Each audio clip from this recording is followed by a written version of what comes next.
बिस्मिल्लाहिर्रहमानिर्रहीम। अल्लाहुम्मा सल्लि अला मुहम्मदिन व अला आलि मुहम्मदिन कमा सल्लैता अला इब्राहीम व अला आलि इब्राहीम इन्नका हमीदुम मजीद। डियर स्टूडेंट, आज जो हमारा टॉपिक है वो न्यूक्लियोफिलिक सब्स्टिट्यूशन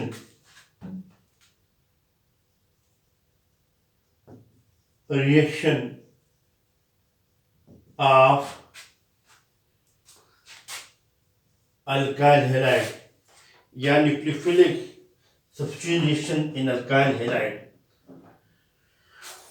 तो the nucleophilic substitution reaction, the nucleophilic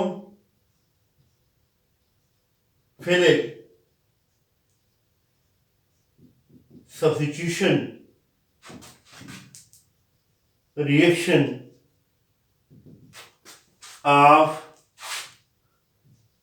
alkyl halide depends upon number one,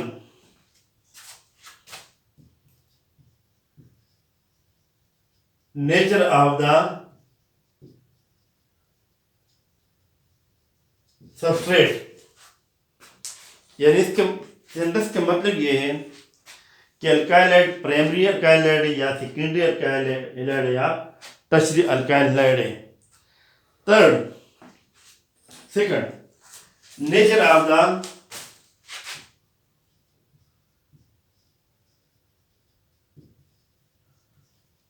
attacking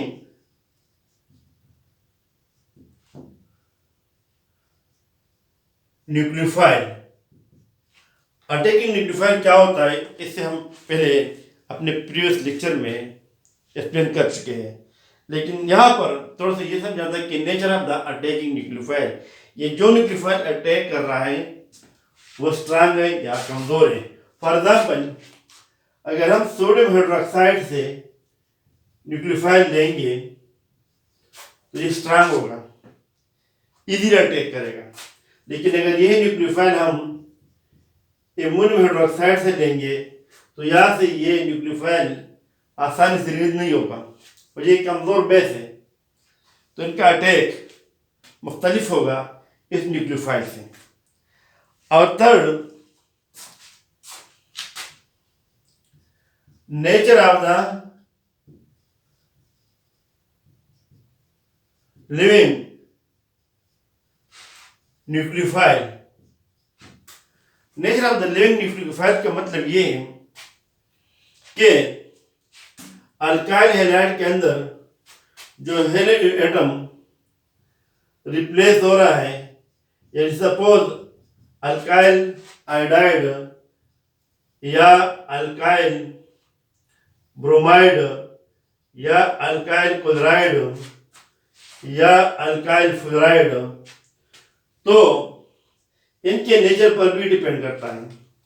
alkyl iodide के अंदर जो बॉन्ड है इसकी पोलैरिटी कम है, तो ये आसानी से रिप्लेस होगा, इसकी रिएक्टिविटी ज़्यादा है, तो ये न्यूक्लियोफाइल आसानी से रिप्लेस होगा as compare to this nucleophile. वजह है कि इस बॉन्ड की पोलैरिटी ज़्यादा है और जितना बॉन्ड ज़्यादा पोलर होगा इतना ज़्यादा स्ट्रांग होगा, और जब बॉन्ड स्ट्रांग होगा तो आसानी से टूटेगा नहीं, आसानी से वो एटम जाएगा नहीं, तो ये न्यूक्लियोफाइल आसानी से रिप्लेस होगा as compare to this nucleophile. और ये न्यूक्लियोफाइल फिर आसानी से रिप्लेस होगा as compare to this nucleophile. यानी यहाँ इस बॉन्ड की पोलैरिटी ज़्यादा है इस बॉन्ड के मुकाबले में, तो ये न्यूक्लियोफाइल इस न्यूक्लियोफाइल के मुकाबले में आसानी से रिप्लेस नहीं होगा। और जब हम लास्ट में अल्काइल फ्लोराइड की तरफ आते हैं तो इस बॉन्ड की पोलैरिटी सबसे ज़्यादा है, तो ये न्यूक्लियोफाइल आसानी से रिप्लेस नहीं होगा, बल्कि बहुत मुश्किल से रिप्लेस होगा। हालांकि चारों के चार न्यूक्लियोफाइल हैं, तो अगर हम रिएक्टिविटी की बात करते हैं तो Ri is more reactive as compared to RBr. It is more reactive as compared to RCl. RCl is more reactive as compared to RF. यानी ये न्यूक्लियोफाइल आसानी से जाएगा आसानी से रिप्लेस होगा as compare to nucleophile. Polarity पर depend करता है, जितना बॉन्ड ज़्यादा पोलर होगा इतना ज़्यादा स्ट्रांग होगा, जितना बॉन्ड ज़्यादा स्ट्रांग होगा इतना वो बॉन्ड टूटेगा नहीं। तो ये रिएक्टिविटी इस ऑर्डर में, यानी रिएक्टिविटी अगर मैं सर कह दूँ, reactivity decreases, reactivity of alkyl halide decreases. इसके बाद 4 नंबर, नेचर ऑफ द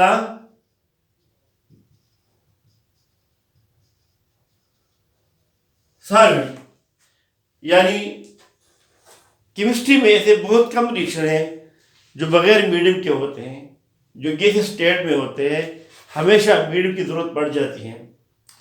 तो अल्काइल हैलाइड की रिएक्शन भी मीडियम के अंदर होते हैं।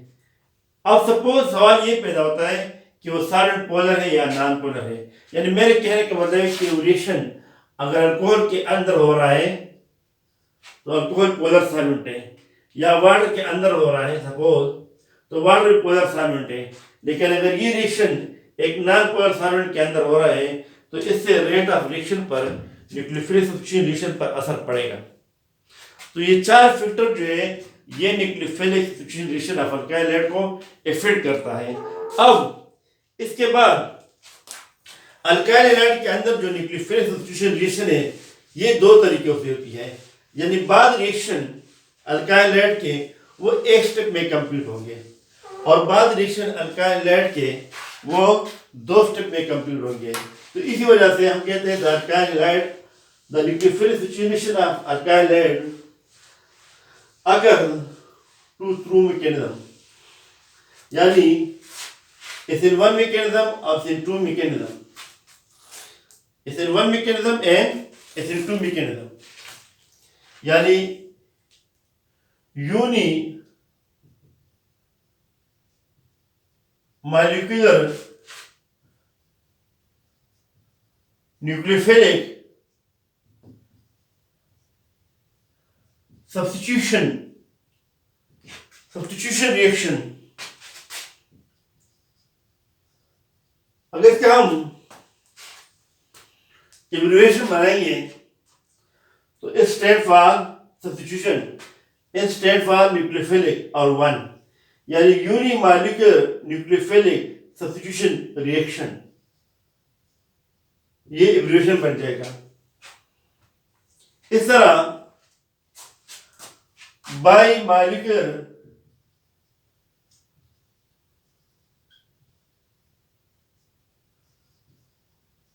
Nucleophilic substitution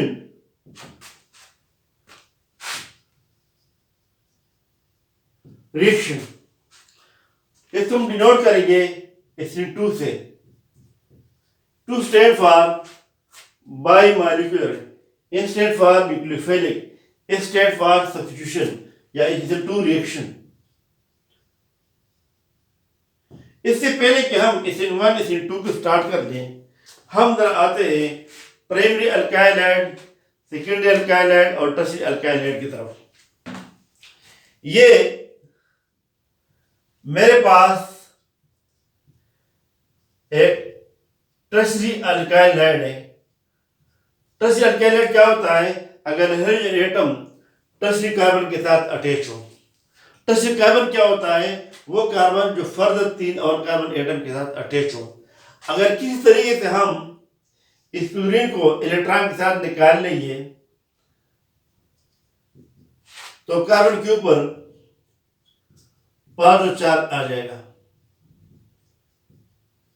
carbonium ion, what is carbonium ion? Carbon with positive charge का कार्बोनियम आयन, यह कार्बोकेशन भी कहते हैं। अब यहां पर जिस कार्बन के ऊपर पॉजिटिव चार्ज है वो कार्बन क्या है? टर्शियरी कार्बन है। तो that is called tertiary carbonium ion, tertiary carbonium ion और टर्शियरी कार्बोकेशन।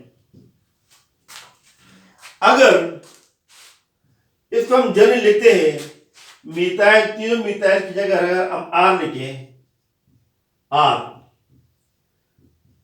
तो इस तरह बन जाएगा, या इसको हम यूं लिख सकते हैं R3C+, यानी tertiary carbonium ion, tertiary carbonium ion. अब इसके बाद सेकेंडरी कार्बोनियम आयन की तरफ आते हैं। अगर आपका हाइड्रोजन एक सेकेंडरी कार्बन के साथ अटैच हो और हाइड्रोजन को इलेक्ट्रॉन के साथ हम रिमूव करें, तो कार्बन के ऊपर कौन सा चार्ज आएगा?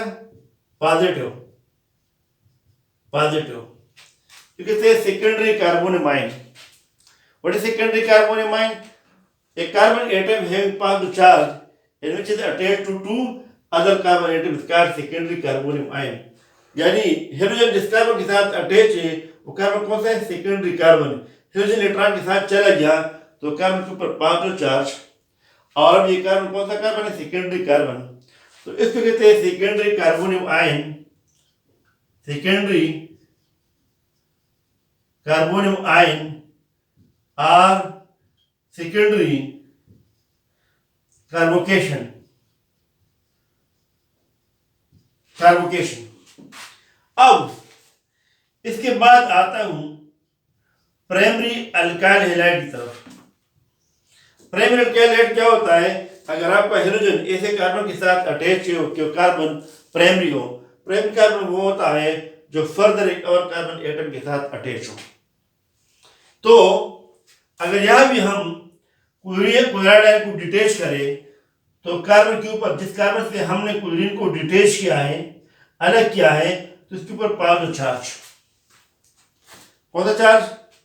इसको थोड़ा सा ये सेकेंडरी कार्बोनियम आयन को भी ऊपर की तरह हम जनरल फॉर्म में लिखते हैं, यानी सीच के लिए R, या इसको यूं लिखते हैं R2CH+, यानी ये जनरल टर्म है। R stand for alkyl group. Methyl हो सकता है, इथाइल हो सकता है, प्रोपाइल हो सकता है। यहां पर जिस कार्बन के ऊपर पॉजिटिव चार्ज है वो कार्बन कौन सा कार्बन है? Primary carbon. प्राइमरी कार्बन वो होता है जो फर्दर एक और कार्बन एटम के साथ अटैच हो। तो यहां पर इसको अगर हम जनरल फॉर्म में लिखते हैं तो RCH2+। अब मेरा पॉइंट क्या है? मेरा पॉइंट ये है, यहां मैं लिख देता हूं, the tertiary carbonium ion is more stable as compare to secondary carbonium ion. The secondary carbonium ion is more stable as compare to primary carbonium ion. क्या मैं कहा? The tertiary carbonium ion is more stable as compare to secondary carbonium ion। The secondary carbonium ion is more stable as compared to tertiary carbonium ion, primary carbonium ion। तो यहां पर इसकी मैं reason बनाया करता हूं। यहां देखिए, किसी के ऊपर अगर किसी एटम के ऊपर पॉजिटिव चार्ज आ जाए तो ये उस एटम के ऊपर बोझ होता है। क्या होता है? बोझ होता है। जिस तरह स्टूडेंट पर उनकी पढ़ाई जो है बोझ होती है, इस तरह इस कार्बन के ऊपर जो पॉजिटिव चार्ज है इसके ऊपर बोझ है। ये बोझ इनके साथ 3 और कार्बन एटम ने उठाया हुआ है, यानी बोझ सिर्फ यहाँ पर नहीं है, ये बोझ के साथ 3 कार्बन एटम ने उठाया हुआ है। तो यह इस कार्बन के ऊपर पॉजिटिव चार्ज की जो मैग्नीट्यूड है, जो बोझ है, वो कम हो जाती है। यहाँ पर इस सेकेंडरी कार्बोनियम आयन में कार्बन के ऊपर जो पॉजिटिव चार्ज है, कार्बन के ऊपर जो पॉजिटिव चार्ज है, यानी इसके ऊपर जो बोझ है, ये बोझ के साथ 2 कार्बन ने और 1 हाइड्रोजन ने उठाया हुआ है। और प्राइमरी कार्बोनियम आयन में कार्बन के ऊपर जो पॉजिटिव चार्ज है, यानी कार्बन के ऊपर जो बोझ पड़ा हुआ है, ये बोझ के साथ 1 और कार्बन ने और 2 हाइड्रोजन ने उठाया हुआ है। अब यहां पर इस कार्बन के साथ 3 और कार्बन एटम अटैच है, यानी जिस कार्बन के साथ पॉजिटिव चार्ज है, के ऊपर पॉजिटिव चार्ज है, इनके साथ 3 और कार्बन अटैच है, जो इंडक्टिव पॉजिटिव इंडक्टिव इफेक्ट रखते हैं, यानी इलेक्ट्रॉन पुश करते हैं इस कार्बन की तरफ।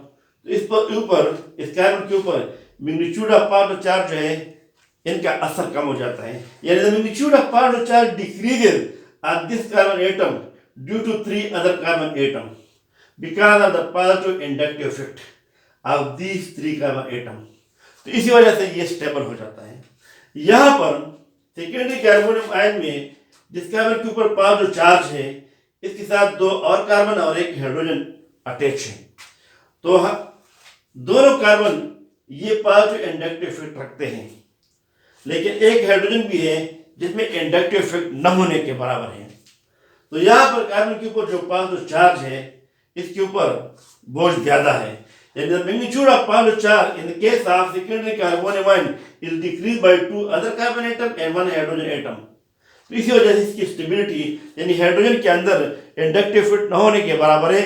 इसमें बोझ उठाने की खासियत या सलाहियत कम है या न होने के बराबर है। तो फिर ये सेकेंडरी कार्बोनियम आयन जो है, ये टर्शियरी कार्बोनियम आयन के मुकाबले में इसकी स्टेबिलिटी कम हो जाती है। अब जब हम प्राइमरी की तरफ आते हैं तो प्राइमरी कार्बोनियम आयन में जो कार्बन के ऊपर 5 चार्ज है, जो 5 चार्ज की मैग्नीट्यूड है, मकदार है, इनके साथ ये 5 चार्ज की मैग्नीट्यूड एक कार्बन ने और 2 हाइड्रोजन ने उठाया हुआ है। और अल्काइल ग्रुप के अंदर इंडक्टिव इफेक्ट है, तो कुछ ना कुछ ये बोझ कम हो जाता है, लेकिन 2 हाइड्रोजन इसके अंदर इंडक्टिव इफेक्ट न होने के बराबर है। तो प्राइमरी कार्बोनियम आयन जो है, इसकी स्टेबिलिटी बहुत कम हो जाती है। तो इसी वजह से हम कहते हैं कि the tertiary carbonium ion is more stable as compare to secondary carbonium ion, and secondary carbonium ion is more stable as compare to primary carbonium ion. तो थोड़ा सा मैं इस आंसर लिख देता हूं। The magnitude of positive charge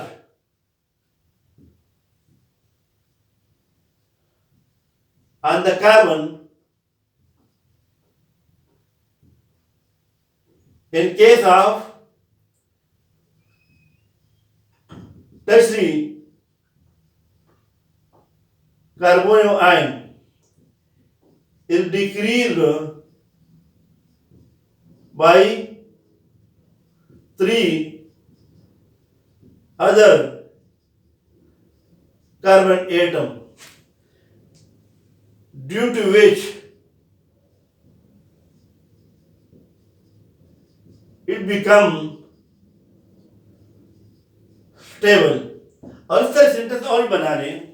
in case of secondary carbonium ion या secondary carbocation, the magnitude of positive charge is decreased by 2 carbon atom and 1 hydrogen atom। Therefore, the stability of secondary carbonium ion become less than that of tertiary carbonium ion। In case of primary, तो sentence में change लिया है। In case of primary carbonium ion, the magnitude of positive charge is decreased by 1 carbon atom and 2 hydrogen atom, which the 2 hydrogen atom are not in a position। यहाँ से मैं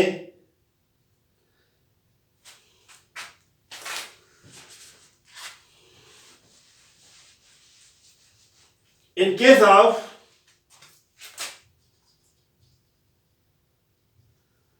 primary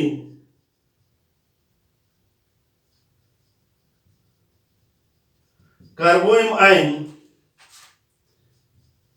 the magnitude of positive charge is decreased by 1 alkyl group due to positive inductive effect। positive inductive effect and 2 hydrogen atoms which are not in the position to decrease